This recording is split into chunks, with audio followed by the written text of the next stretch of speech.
ప్రణామం మాత. మాత, నాకు అనిపిస్తోంది సతీ అనసూయ తపస్సు, ఆ ఆవాహనల తీవ్రస్వరం వినగా తమరి మనస్సులో ఉత్సుకత జాగృతమైందని. ఎలాంటి ఉత్సుకత నారదా? ఉత్సుకత ఎట్టిదా? ఎలా ఉంటుందో అదే ఉత్సుకత మాత. బ్రహ్మలోకము విష్ణులోకాల్లో అయితే ఈ ఉత్సుకత కొరకే వివాదాలు మొదలయ్యాయి. తమరింకా ఈ ప్రశ్నే అడుగుతున్నారా? ఎలాంటి ఉత్సుకత అని? నారాయణ నారాయణ. స్పష్టంగా చెప్పు నారదా, వివాదాలెందుకు? ఎవరెవరికయ్యాయి? పరమపిత బ్రహ్మదేవులు శ్రీ మహావిష్ణువుల అభిప్రాయంలో సతీ అనసూయ జగతిలోని సర్వశ్రేష్ఠ సతి అని, జగతిలోనే గొప్ప సతి అని, ముగ్గురమ్మల కన్నా శ్రేష్ఠురాలని. కానీ మాతా లక్ష్మి, మాతా సరస్వతి కూడా అలా ఒప్పుకోవడానికి సిద్ధంగా లేరు. ఎందువలన? వారిద్దరూ అనేది ఏమంటే, సతీ అనసూయ తన శ్రేష్టతను నిరూపించుకోవడానికి ఆమె పాతివ్రత్యాన్ని పరీక్షించాలి అని. అవశ్యం. దేవి సరస్వతి, దేవి లక్ష్మి చెప్పినది ఉచితమేనే. పరీక్షకి అనసూయ నిలువవలసిందే. ఓం నమః శివాయ. నారదా, నీవిక్కడికి కూడా మాకంటే ముందే చేరుకున్నావే. ఉత్సుకతను జాగృతం చేయడం తన భూమికను పోషించే కృత్యము నారదుని కంటే గొప్పగా ఎవరు చేయగలరు? పరమపిత, నేను మాతా పార్వతిని అనసూయ విషయంలో ఇదే ప్రశ్న అడుగుతున్నాను. దేవి అనసూయ మహా గొప్ప సతి. ఈ విషయంలో ఇక ఎట్టి వివాదమూ లేదు. ఇక నీవు ఈ విషయంలో దేవి పార్వతిని ఏ ప్రశ్నలు అడక్కు. లేవండి మహేశ్వర. కళ్ళు తెరవండి శివశంకర.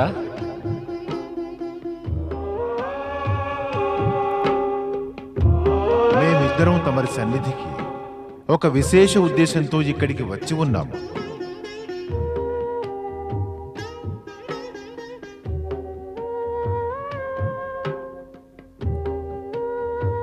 విచ్చేయండి బ్రహ్మదేవ. ఓ శ్రీహరి, తమరికి స్వాగతం. ప్రభు, ఇది నిజమేనా? దేవి అనసూయ మా త్రిదేవతల కన్నా కూడా గొప్ప సత? దేవి, నీకిందులో సందేహమా? అవును, నాకు నమ్మకం కలగటలేదు. అపనమ్మకానికి కారణం? దేవి, నీవు గొప్పదానివి, స్వయంగా శక్తి అవతారానివి. నీవు నిజాన్ని నమ్మలేకపోవడం ఇది అసంభవం. ఈ నిజం మా ముగ్గురికి బహు బాగా తెలుసు. అత్రిపత్ని అయిన దేవి అనసూయ కన్నా శ్రేష్ఠురాలైన అన్యసతి ఈ జగతినందే లేదు. ధృవీకరణ, నిరూపణ లేకుండా శ్రేష్ఠత, గొప్పతనాన్ని ఎలా అంగీకరించమంటారు స్వామి? ఎప్పటి వరకు మీ త్రిమూర్తులు అనసూయ పాతివ్రత్యాన్ని కఠినాతి కఠినంగా పరీక్ష చేయరో అప్పటిదాకా మేం త్రిదేవతలం ఈ నిజాన్ని అంగీకరించనేలేము. ఇక మీ ముగ్గురి కోరిక ఇదే అయితే మేము అవశ్యం అనసూయకు పరీక్ష పెడతాం. ఆమె తపస్సుకి సమాధానం ఇవ్వడానికి మేమెటు అవశ్యం వెళ్ళాలి. వెళ్ళి పరీక్ష కూడా పెడతాము. దేవి సరస్వతి ఇదే కోరుతోంది. దేవి లక్ష్మి కూడా ఇదే అభ్యర్థించింది. మనం ముగ్గురం త్రిదేవతల కోరికల్ని మన్నించి తీర్చడానికి ప్రతిబద్ధులం.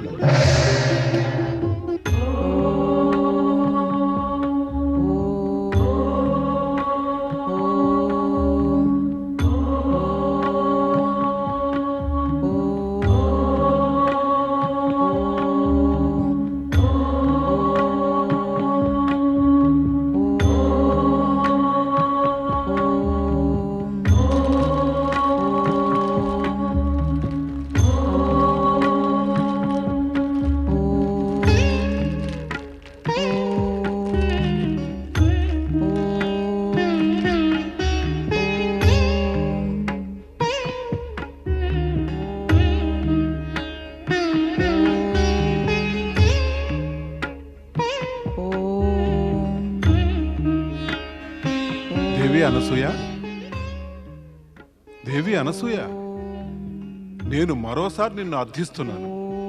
ఈ తపస్సు వల్ల నీకు ఏ లాభమూ కలగబోదు. బ్రహ్మ, విష్ణువు, మహేశుడు జన్మరహితులు. వారు ఏ తల్లి గర్భం నుంచి జన్మించలేదు. నీ ప్రయాస వ్యర్థమే. ఈ తపస్సుని త్యజించి నాతో ఆశ్రమానికి తిరిగి వచ్చే. ఇందులోనే నీకు హితం ఉంది.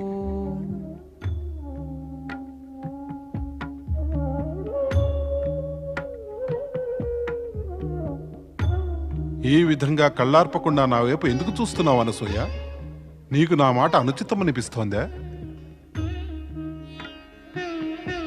దుష్టి ఇంద్రుడు కూడా కొంచెం సమయానికి పూర్వం తమ యొక్క రూపం ధరించి ఇలాగే చాలా ప్రయాసపడ్డాడు.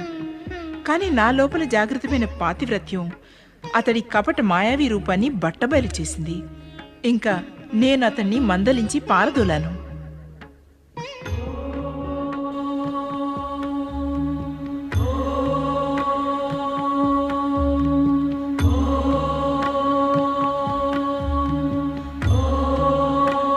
స్వామి, పతి ఆజ్ఞను పాలించడం ప్రతి పత్నికి పరమధర్మం ఇంకా కర్తవ్యమును.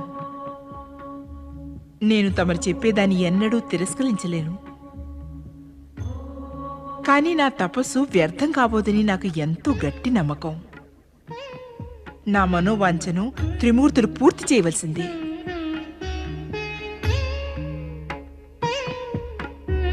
పదండి స్వామి.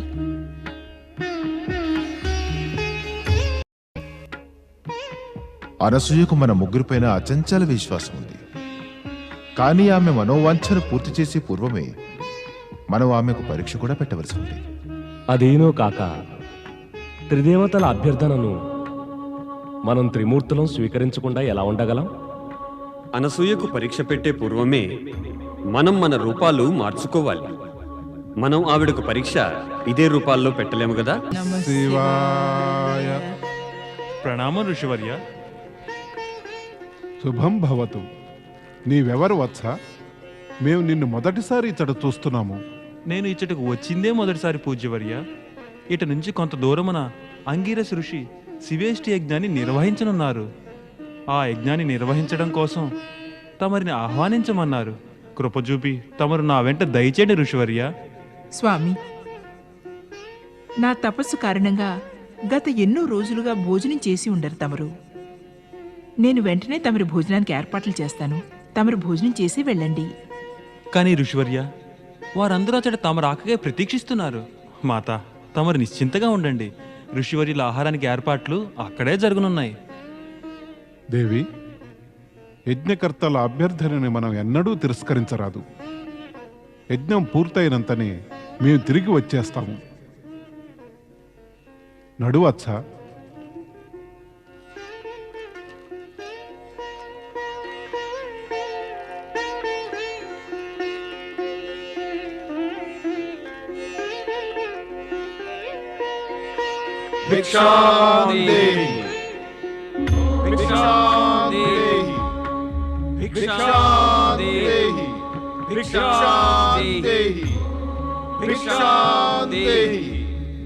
సాధుజనులకు ప్రణామం.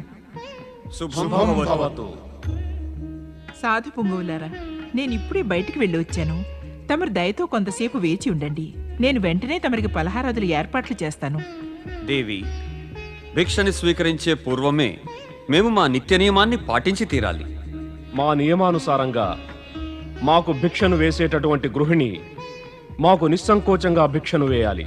అంటే అదే, పరపురుషుల వలె మాతో వ్యవహరించకుండా లజ్జ, మర్యాద, సంకోచాలని త్యజించి మాకు భిక్ష వెయ్యాలి. అది ఏనాటికైనా అసంభవం. విచిత్రమైన కోరిక మీ ముగ్గురిది. ఏ పతివ్రత నారీ కూడా ఈ విధమైన పరిస్థితికి ఎప్పుడూ సంసిద్ధంగా ఉండదు. పైగా పరపురుషుల సమ్ముఖంలో ఏ స్త్రీకైనా సరే తన మాన మర్యాదల్ని త్యజించడం ఎలా సాధ్యం అవుతుంది? తమరు నిస్సంకోచ ప్రవర్తనని ఎలా ఆపేక్షిస్తున్నారు నా నుంచి? మాన మర్యాదలు నారీ జాతికి పెట్టని ఆభూషణాలు. నన్ను ఆభూషణహీన రూపంలో చూడాలని ఎందుకు కోరుతున్నారు? అంటే తమరి మనసులో ఏదో విషం ఉంది. మమ్ములను శంకించి సందేహపడే వారిని మేము మా క్రోధజ్వాలల్లో వెంటనే భస్మం చేసేస్తాము. మేము నిజమైన తపస్సులం.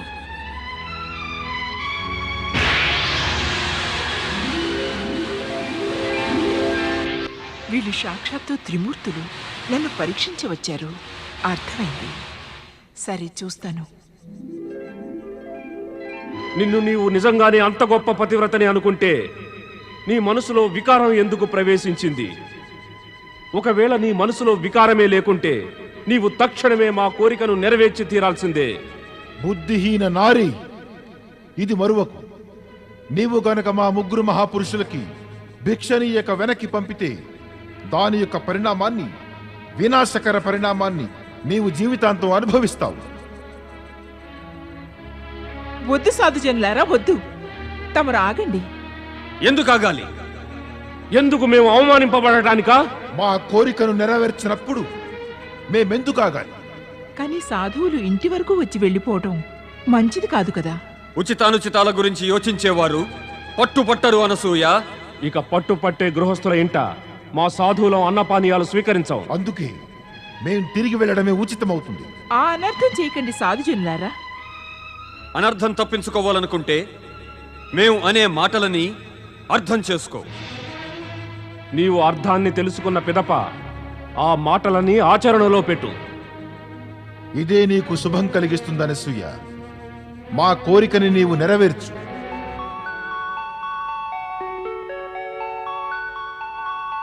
శీఘ్రమే నీకొక అవకాశం రానుంది. నీవు బ్రహ్మ, విష్ణువు, మహేశులు ఈ ముగ్గురికి మాతవి అవుతావు. నేను నేను నేను మాతనవుతానా?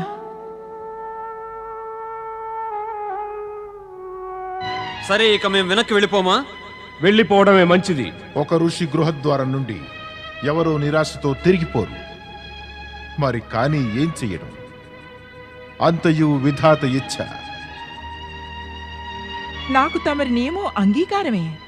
అయితే అంతా బాగా ఆలోచించుకున్నావా నీవు? స్త్రీల కనీస మర్యాద, మానాల గురించి మరలా తలవకు. అనసూయ, నిస్సంకోచంగా ప్రవర్తించాలి సుమా. అవశ్యం. తమరు ఎలా కోరితే నేను అలాగే చేస్తాను. కానీ ఆశ్రమానికి బయటనే ఉంటే తమ కోరికని ఎలా నెరవేర్చగలను? ఇక ఆశ్రమ పవిత్రత భంగం అయిపోతుంది. తమరందరూ లోపల కుటీరులోకి విచ్చేయండి, విచ్చేయండి.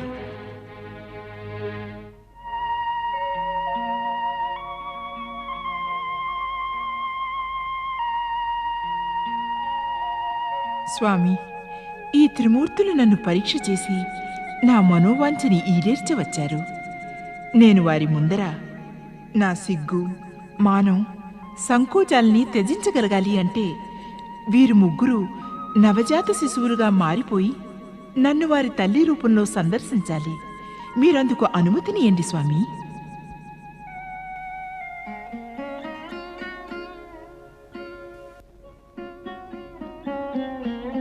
విచ్చేయండి మహాత్ములారా, తమరు ఆసీనులు కండి. అటు పిమ్మట తమరి ఆదేశాన్ని పాటించి తమరి కోరికని తీరుస్తాను. నా యొక్క మానం, మర్యాద, నా పతివ్రతా ధర్మం రక్షింపబడాలి.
ధన్యురాల్ని త్రిమూర్తులారా, ధన్యురాల్ని.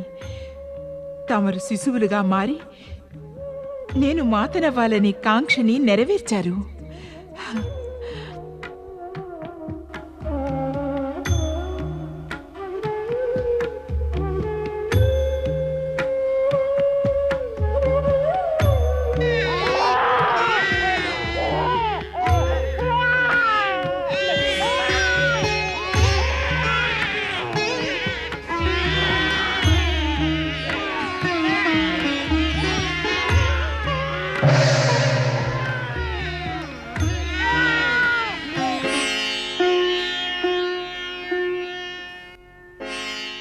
దేవి పార్వతి, తమరు చింతగా ఉన్నట్లున్నారు.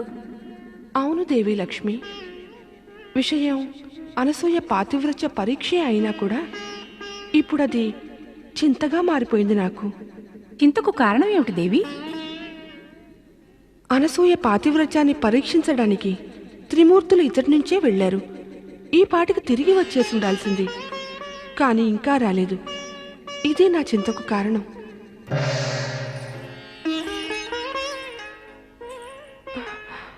రండి దేవి సరస్వతి, తమరికి స్వాగతం. స్వాగతం అంటున్నారు, కానీ ఉదాసులై ఉన్నారు. ఇంకా అదే విషయమా? అనసూయ గొప్ప సతి అని అనడమేగా. అంతే అనుకోండి. త్రిమూర్తులు కూడా నమ్మేది జగతిలోనే ఆమె సర్వశ్రేష్ఠ సతి అని. కాదు, సర్వశ్రేష్ఠురాలు కాదు.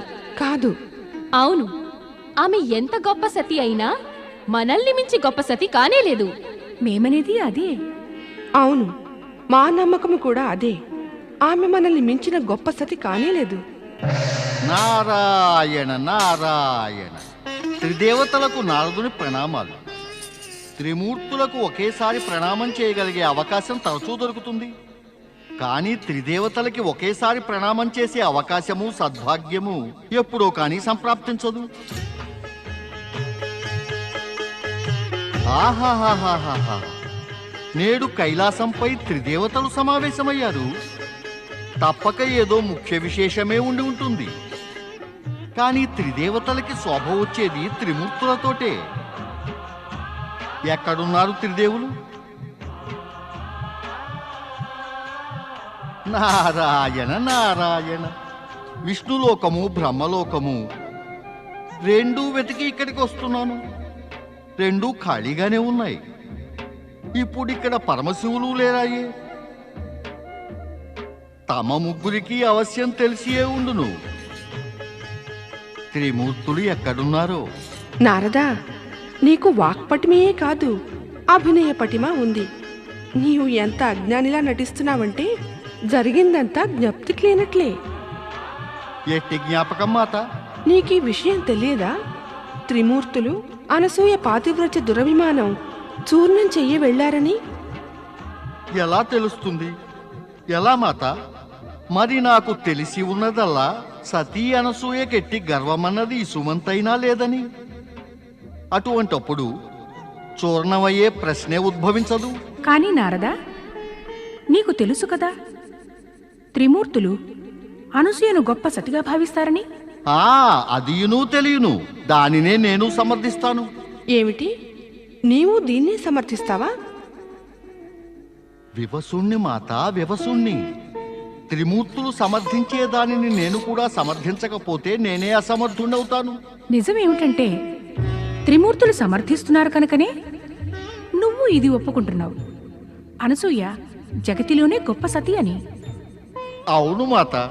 కానీ ఇందుకు ప్రమాణమేది? ప్రమాణము అసత్యమైన శంకలకే ఉంటుంది మాత. ఇది ప్రత్యక్షం. ప్రమాణమేలా? సత్య అసత్యాల జ్ఞానం మరి పరీక్షించకుండా ఎలా తెలుస్తుంది నారదా? మాత, ఇది తెలుసుకుందామనే వెళ్ళాను అత్రి ఆశ్రమానికి. ఏమిటి, అత్రి ఆశ్రమానికి వెళ్ళావా నారదా? అవును మాత, అక్కడి నుంచే వస్తున్నాను. అయితే అక్కడ త్రిమూర్తులు లేరా?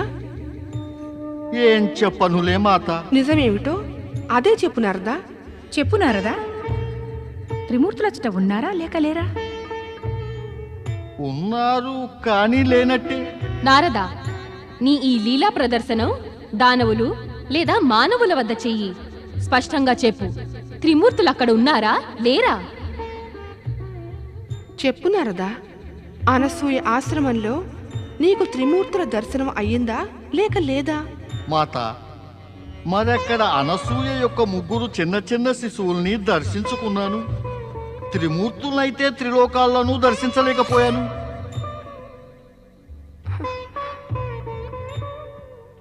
ఇదేమిటి?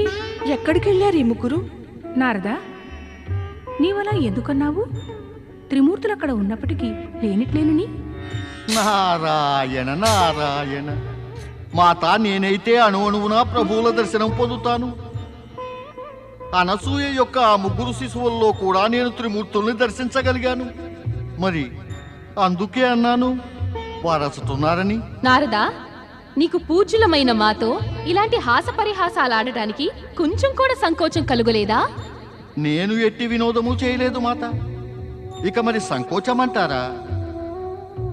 అసలు భక్తులను సంకోచహీనులను చేసేందుకు త్రిమూర్తులు కూడా సంకోచించరు. అంటే నీ అభిప్రాయం ఏమిటి? అనర్థదాయకమైన అభిప్రాయం కాదులే మాత, సరళము స్పష్టము అయిన అభిప్రాయం.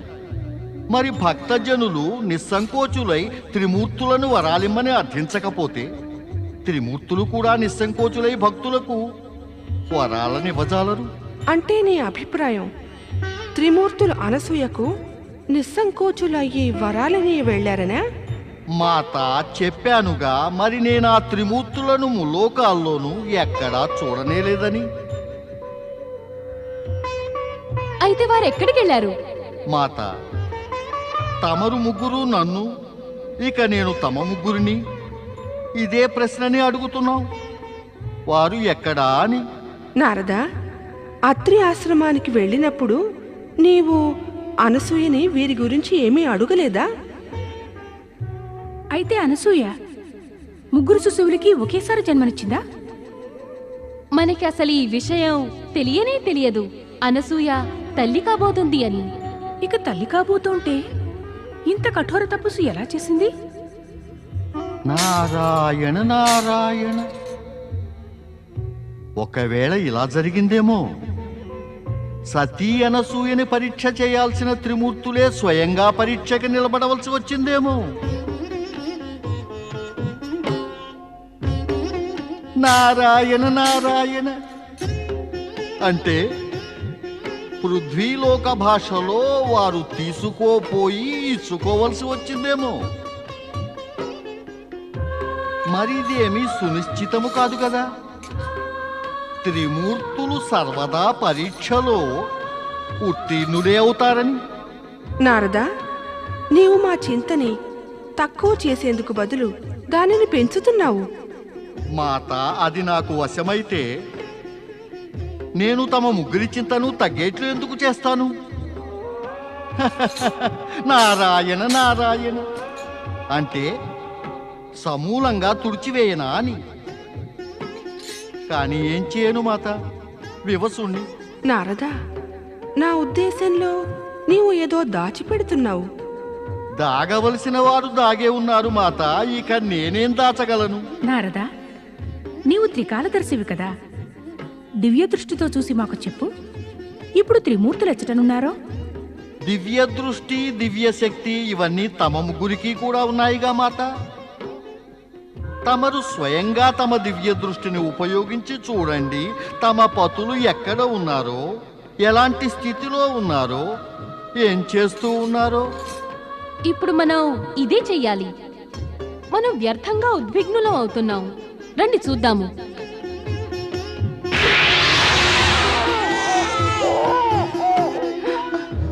తమరిద్దరికి కూడా అదే కనపడిందా? నాకు కనపడినట్లే. ఈ ప్రశ్న నేనడగాలనుకున్నాను. ఇదే ప్రశ్నని మిమ్మల్ని నేను అడగాలనుకున్నాను. ఆ ప్రశ్న ఏమిటో త్రిదేవతలారా కొంచెం నాకు చెప్పరు? నారదా, అంతా తెలిసి ఉండి కూడా ఏమీ తెలియనట్టు మాట్లాడతావే? నీకిది తెలియదా? అత్రి ఋషి యొక్క ఆశ్రమంలో అనసూయ ఊయలలో త్రిమూర్తులు శిశువులుగా మారి పే పే అంటున్నారని. పే పే కాదు, ఏ ఏ అంటున్నారు. పే పే కాదు, ఏ ఏ కూడా కాదు, ఉంగా ఉంగా అంటూ ఏడుస్తున్నారు. నారాయణ నారాయణ. ముగ్గురు తమ తమ పతులని శిశురూపములో ఏడుస్తూ ఉండడం చూసి విన్నారా? మంచిదే అయింది తమరు ముగ్గురు వారిని చూడటం. తమ చింత దూరమైంది కదా. ఇక మరి నాకు అనుజ్ఞనీయండి, నే వస్తా.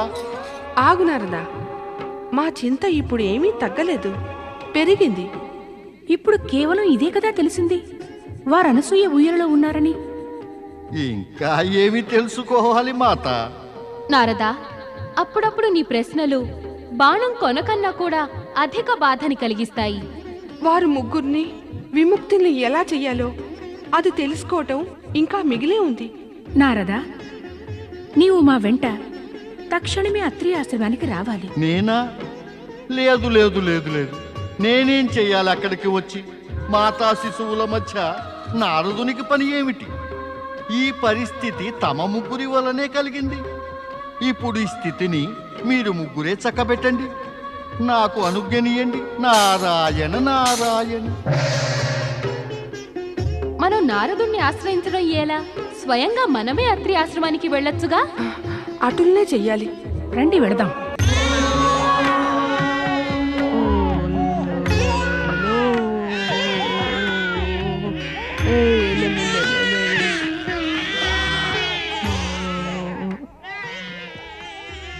దేవి అనసూయ, ఈ శిశువులేమిటి? ఎక్కడి నుంచి వచ్చారు? ఎలా వచ్చారు ఇక్కడికి? నా తపస్సు ఫలించింది స్వామి. ఈ ముగ్గురు మన పుత్రులు.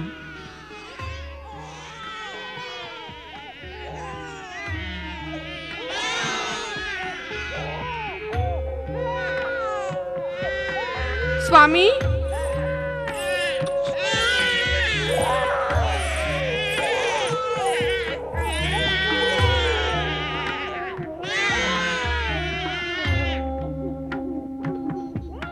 స్వామి, తమరు ఈ దశలోనా? ఇదేమిటి ప్రభు? సంపూర్ణ జగతినే పాలించేవారు తమరు ఊయలలోనా?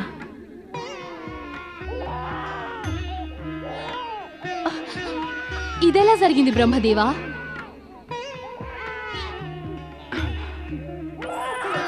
ఎందుకు నువ్వు ఇలా చేసావు అనసూయ? ఎందుకు ఇలా చేశావు? త్రిమూర్తులను ఈ స్థితిలోకి మార్చడానికి నీకు కొంచెమైనా సంకోచం కలగలేదా? అంటే తమరి నిజాన్ని ఒప్పుకుంటున్నట్లే కదా నేను నిస్సంకోచంగా ఇదంతా చేసినట్లు? తమరే ఊహించండి, ఇక సంకోచిస్తూ నేను ఏదైనా చేస్తే దాని రూపపరిణామాలు ఎలా ఉంటాయో. అభిప్రాయం సరిగ్గా వివరించు. అభిప్రాయం అంటూ ఎప్పుడూ ఏదీ లేదు నాకు. అభిప్రాయం అయితే తమరు త్రిదేవతలదే కదా. దానివల్లనే తమరి పతిదేవులు నన్ను పరీక్షించవచ్చినారు. ఆశ్చర్యం. అనసూయ త్రిదేవుల్లో శిశువులుగా మార్చి ఊయలలో ఎలా పరుండబెట్టింది? అంతకంటే ఆశ్చర్యకరం ఏమంటే త్రిమూర్తులు శిశువులుగా ఎలా మారారు? వారే శిశువులుగా మారాలనుకున్నారు. అదే వారి వాంఛ కూడా. నేను మాత్రం కేవలం వారి ఇచ్చని వారి ఆజ్ఞలా పాటించి పూర్తి చేశాను. అనసూయ, జగత్తులో నేటి వరకు ఎప్పుడూ జరగలేదు, ఇక భవిష్యత్తులో కూడా ఇలా జరగడం సంభవం కాదు. త్రిమూర్తులను ఏ నారి తన పాతివ్రత్య మహిమ వల్ల శిశువుల్ని చేసి ఊయల్లో పరుండబెట్టడం. అవును అనసూయ, మేము నీ పతిభక్తిని పాతివ్రత్య శ్రేష్టతని ఒప్పుకుంటున్నాం. ప్రత్యక్షంగా చూస్తే ప్రమాణాల ఆవశ్యకత ఎందుకు? మేమంతా కూడా నీ పాతివ్రత్య శ్రేష్టతకి గొప్పదనానికి ప్రణామం చేస్తున్నాం. ఇప్పుడింకా మా పతులను మాకు ఇచ్చేయి. అసలు మనకంటే భాగ్యశాలురు ఈ జగతిలో ఇంకెవరుంటారు స్వామి? ఏ కుటీరానికి ముగ్గురు దేవతలు కలిసి ఒకేసారి విచ్చేశారు? ఒక్క త్రిదేవతలేనా? ఆ ఊయల్లో పరుణిన త్రిమూర్తులను ఎందుకు మరుస్తావు అనసూయ?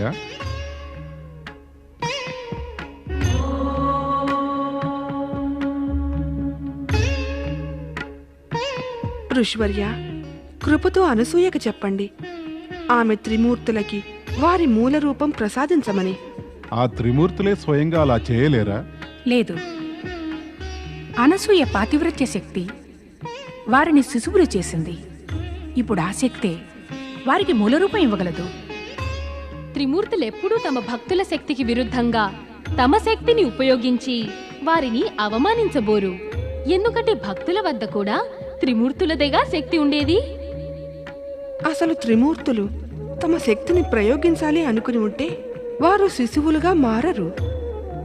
అనసూయ యొక్క పాతివ్రత్య శ్రేష్ఠతా గౌరవాన్ని దృష్టిలో ఉంచుకుని ఇక వారు మూల రూపానికి తమంతట తాము రాబోరు.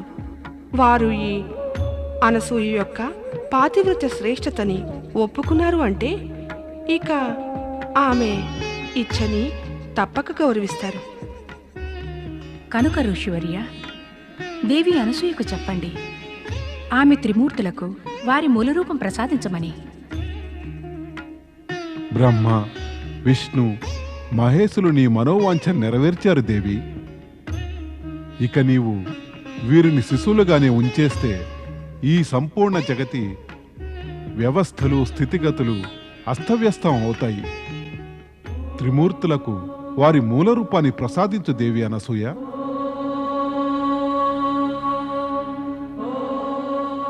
తమరి ఆదేశం శిరోధార్యం స్వామి.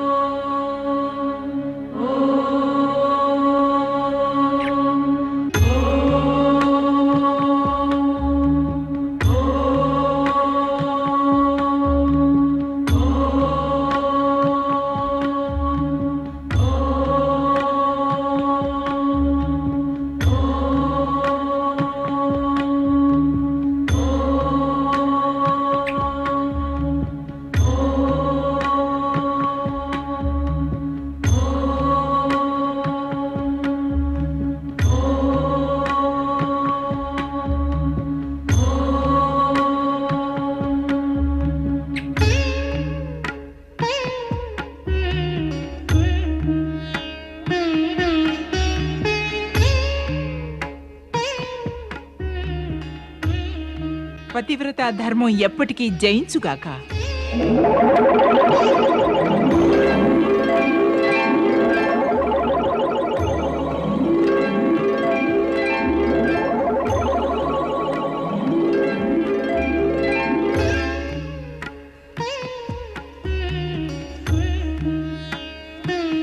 మహాసతి అనసూయ, నీవు నీ తేజోమయ పాతివ్రత్య ప్రభావంతో మా త్రిమూర్తులకి మాతృదేవతా స్థానం పొందావు. మేము నీకు మాతాస్వరూపునిగా ప్రణామం చేస్తున్నాం. మరి తమరు ముగ్గురికి నాకు మాతాపుత్రుల సంబంధం ఉన్నది అంటే నా మనోవాంఛ ప్రకారం మీ త్రిమూర్తులు ఒకే రూపంలో అత్రిపుత్రుని అవతారంలో జన్మించాలి. మాత, తమరి మనోవాంఛ అవశ్యం పూర్తి కాగలదు. మేం త్రిమూర్తులం ఒకే రూపం ధరించి దత్తాత్రేయుని అవతారాన్ని ధరిస్తాం. అతనే అత్రిపుత్రుడు అనబడతాడు. ఇక ఈ అత్రిపుత్ర దత్తాత్రేయుడు జగత్పాలకుడు శ్రీ మహావిష్ణువు అవతార స్వరూపంగా సకల జగతిలో ప్రసిద్ధి నొందుతాడు. ఓ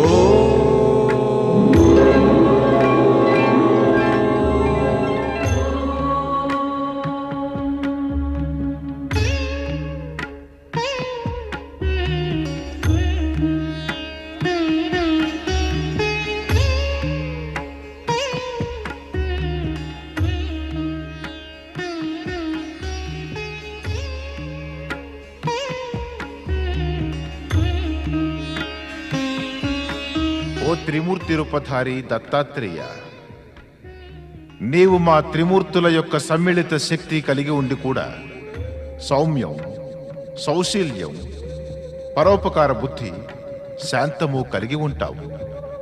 దత్తాత్రేయ భగవానునిగా విష్ణు అవతారుని రూపంలో నీ కీర్తి దిగ్దిగంతాలు వ్యాపిస్తుంది. ఓ అత్రి అనసూయల పుత్ర, నీవీ లోకంలో భక్తి, జ్ఞానము, వైరాగ్యము, సద్భావనల ప్రకాశాన్ని ప్రసరింపచేస్తావు. ఓ సాధువు వేషధారి దత్తాత్రేయ, నీవీ జగతిలో అవధూతల వైరాగ్య ప్రదర్శక నామంతో ప్రసిద్ధుడు అవుతావు. ఏ భక్తులు సద్భావనతో నీ పూజారాధనలు, నామస్మరణలని చేస్తారో వారు మా ముగ్గురిని పొందగలరు. దాంతోపాటు వారు మా ముగ్గురి కృపని పొంద అర్హులవుతారు. ఓ శ్రీ మహావిష్ణు అవతారా దత్తాత్రేయ, ఏ భక్తులు నీ నామస్మరణ చేస్తారో వారు సదా ధన వైభవాలతో సుఖ సంపదలతో తులతూగుతారు. ఇంతేకాదు, నీ ఎడల భక్తియున్నట్టి భక్తుల జ్ఞానము మహిమాన్వితమై ఉంటుంది. జ్ఞానము ఇక విద్యలలో వారు సదా అగ్రస్థానంలో ఉంటారు.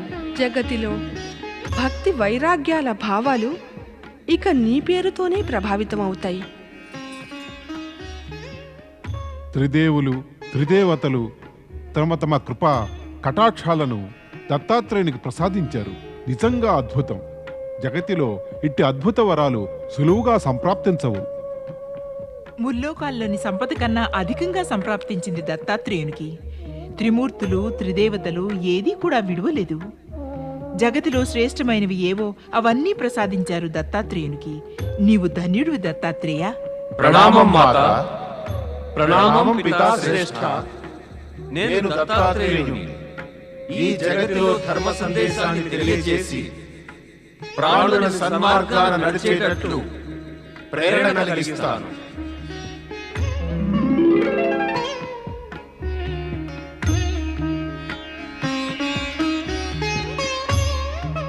మాత, నీవు ఉదాసురాలవు కావద్దు.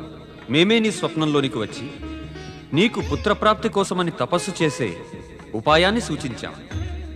అందుకని మేము మా అంశతో ఇప్పుడే నీకు ఒక రుద్రావతార పుత్రుణ్ణి ప్రసాదిస్తాం. అతడు సదా నీ సేవలోనే ఉండగలడు. రుద్రావతార శివాంశ ప్రత్యక్షమవ్వు.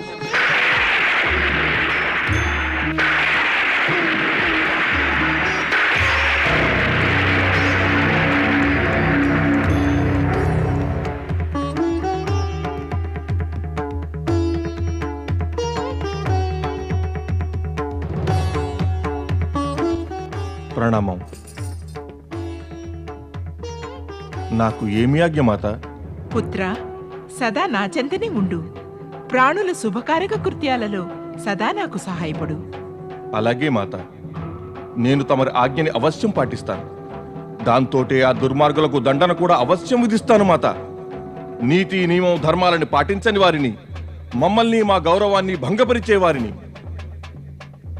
దేవదేవా, తమరి ఈ రుద్రావతారుడు జన్మిస్తూనే రౌద్ర రూపం ధరించసాగాడు. ఇతనికి చెప్పండి తన క్రోధం అదుపులో ఉంచుకోమని. రుద్రావతార శివాంశ, నీ రౌద్ర రూపాన్ని నీవే అదుపులో ఉంచుకోలేకపోతే జనులందరూ నిన్ను శివాంశుడివి అనక దూర్వాస అని పిలుస్తారు. సాధారణ జనులు నన్నేమైనా అననియండి, నాకెట్టు చింత లేదు ప్రభు.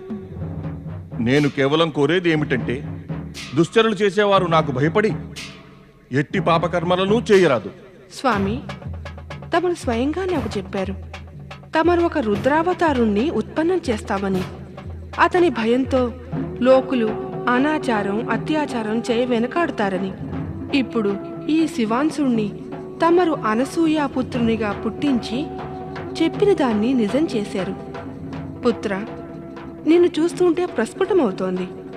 నీవు నీ స్వభావం కారణంగా నీవు దూర్వాసుడనే పేరుతోనే ప్రసిద్ధుడు అవుతావు. తమరి మాటలు సత్యసిద్ధమవుతాయి మాతా పార్వతి. ఇక నాకు అనుజ్ఞనియండి. శరీర వెడిమితో తప్పిస్తున్నాను. వెంటనే స్నానం చేసి శాంతినొంద కోరుకుంటున్నాను. మాతా అనసూయ, నేను స్నానం చేసి వస్తాను. నా కొరకై భోజనం సిద్ధం చేసి ఉంచు. ఇప్పుడు ఇంకా మాకు అనుజ్ఞనియండి.